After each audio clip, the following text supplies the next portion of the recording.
चीनी सूबे Jiangsu police के 8 रुकनी वफ्द का सिविल सेक्रेटरीट का दौरा, दो तरफा ताउन बढ़ाने के अज़म का इजहार।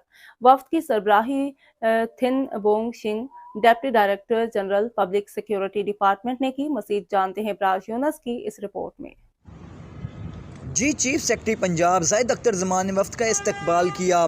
चीफ सेक्रेटरी ने वफ़द को निगरान वज़ीर आला पंजाब की जानिब से नेक ख्वाहिशात का पैगाम पहुँचाया। चीन के साथ तालीम, सेहत, माहौलियात और दीगर शोबों में शराकत दारी बढ़ाने के ख्वाह हैं। माहौलियाती आलूदगी और स्मोक पर काबू पाने के लिए चीन के तजर्बे से फ़ायदा उठाना चाहते हैं। चीफ सेक्रेटरी पंजाब माशी सरगर्मियों का मरकज़ है। दोनों दोस्त ममालिक के मुबाइन वफ़द के तबादले से दो तरफा ताउन को फ़रोग़ मिलेगा। तन योंगशंग ने पंजाब पुलिस के पेशा वाराना काबिलियत को सराहा। वफ़द ने मेज़बानी पर चीफ सेक्रेटरी पंजाब का शुक्रिया अदा किया। एडिशनल चीफ सेक्रेटरी दाखिला मियां शकील अहमद ने वफ़द को सूबे में चीनी बाशिंदों की सिक्योरिटी के लिए किए जाने वाले इक़दामात के बारे में आगाह किया।